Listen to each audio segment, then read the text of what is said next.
Mga kapuso, isang tulog na lang at ilalabas na ang mga pailaw at pampaingay bilang salubong sa bagong taon. At ang ilang tindahan na paputok sa Bocaue, Bulacan, target daw na maubos ang mga paninda ngayong gabi. Saksi live, si Nico Wahe. Nico, kamusta ang bentahan?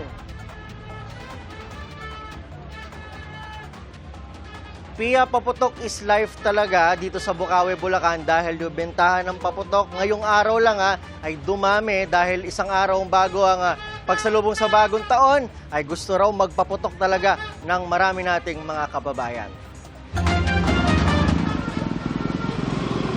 Sabay sa paglubog ng araw at pagtila ng ulan ay ang pagdagsa ng mas maraming customer na bumibili ng paputok dito sa fireworks capital of the Philippines, Bocaue, Bulacan.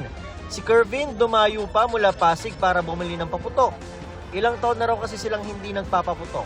5 taon na nakalipas. Muling paputok namin. Wala lang, medyo mataas na presyo eh. Hindi kagaya noon, mas mababa pa. Ngayong mga nakaraan taon, mas mahal daw. Sinek muna nga raw nila ang presyo bago bumili. Example, itong Quitis. Yung special, umaabot ng 18 pesos isa. Ngayon, 12 pesos na lang siya. Special na yon. 2,500 pesos daw ang budget niya sa paputok. Si JC naman na taga-Giginto, 10,000 pesos ang budget ngayong taon para sa paputok. Nag-ikot-ikot nga raw siya muna para makakita ng tindahan na may pinakamurang benta. Tradisyon na raw sa pamilya nila magpaputok, kaya hindi raw ito pwedeng mawala sa pagdiriwang nila ng New Year. Ang paniniwala kasi na every time na nag-iingay kami tuwing kada bagong taon, mas lalo yung swerte dumadali sa ano. Ayon sa ilang tindera, mas marami raw ang mga namili nung nakaraang taon. Pero baka raw dahil umulan ngayong araw. Pero ang sigurado raw, ubusin na ngayon mami ang gabi. Possible maubos na. Wala bukas, magpapapatok na lang din kami. sa dami ng paputok sa Bocaue, may ibang option naman na tinitindang ilan para raw mas ligtas sa pagsalubong ng 2025. Gaya ng torotot at kahoy na baril-barilan. Ligtas po to, sir. Wala pong bahala.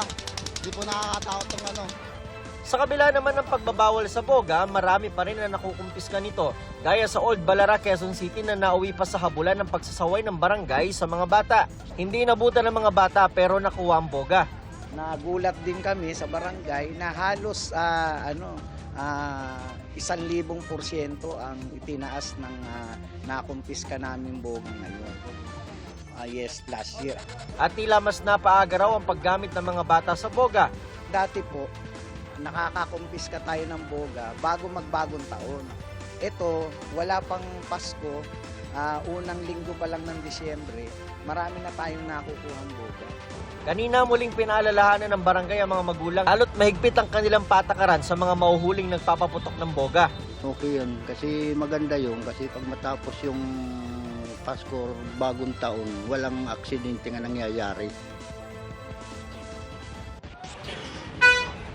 Pia, hanggang sa mga oras na ito ay patuloy yung pagdating ng mga mamimili ng paputok dito sa Bocaue, Bulacan. At ayon sa ilang nagtitinda ay may ilang klase ng paputok na paubos na yung supply or kaunti na lang. Gaya ng Quitis at saka yung sawa at maging yung mga pampailaw na pambata. Pero sa mga gustong humabol, bukas naman daw sila 24 oras. At live mula rito sa Bocaue, Bulacan para sa GMA Integrated News, ako si Nico Wahe, ang inyong saksi.